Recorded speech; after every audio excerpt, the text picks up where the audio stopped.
Hi, in this video what I wanted to do is share with you some of the ideas and some of the concepts of how professional property investors normally make their money out of property.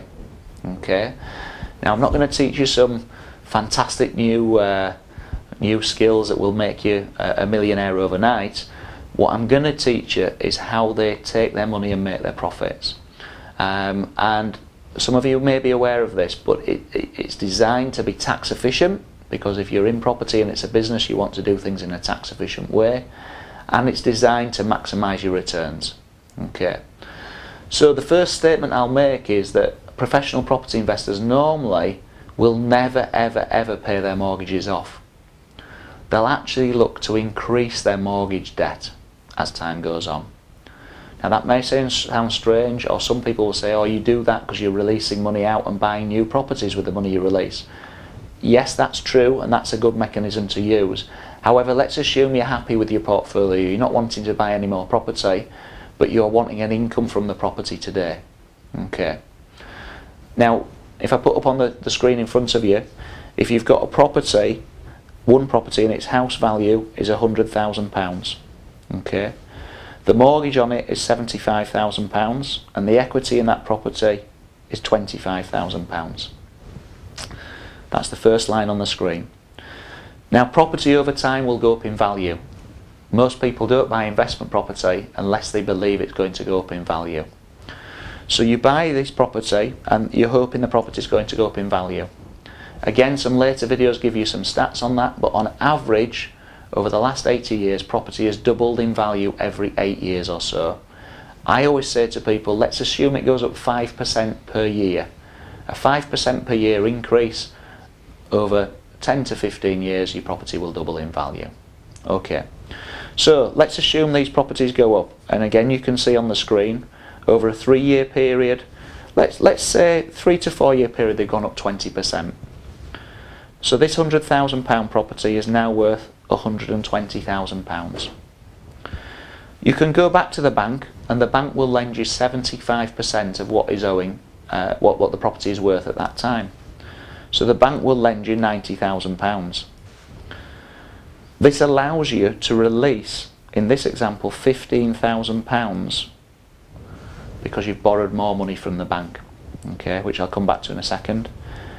And your equity has increased slightly now, you've got £30,000 of equity.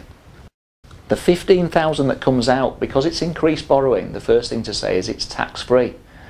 So you don't need to pay tax on that money, it's tax-free. You do owe it back to the bank, but it's tax-free. And that £15,000 is yours to spend as you want.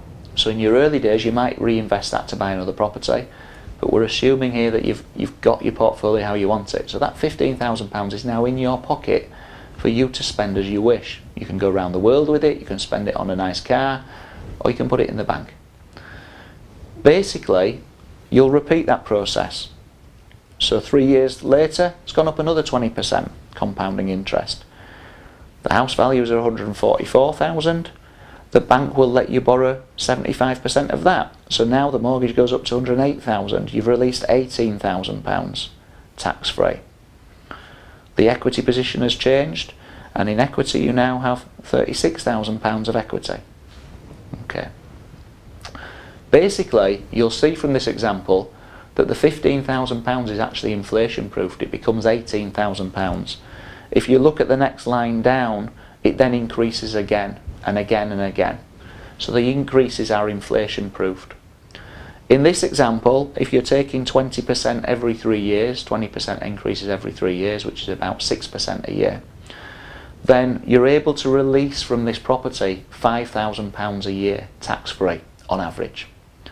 Now, will your property value increases always be smooth? No, they won't. In the last couple of years, prices have gone down. Using this mechanism, you haven't been able to release anything. But equally, in some years, prices have gone up 20% in 1 year, and you release it all in 1 year. So it's not a smooth line. However, on average, we're working with averages, you're able to release £5,000 per year. Okay. Now, if your aim is to have an income of £30,000 a year, suddenly we now know we need 6 of these properties. We need £600,000 worth of property, and that will deliver that goal of £30,000 a year. If your aim is 15,000, you need 3 of these properties. Okay, so suddenly it changes that equation. Suddenly it makes it clear what you need to build. Okay, but this concept will work for you in very many ways. If you watch the next video clip that we've got, that shows you why this concept is tax efficient. But this is a very controlled way to be able to keep releasing money from your properties, to either keep growing a portfolio, you can reinvest that money, or once you're not wanting to grow anymore and you're wanting to enjoy the fruits of your labour, to just take money consistently from your properties over the years.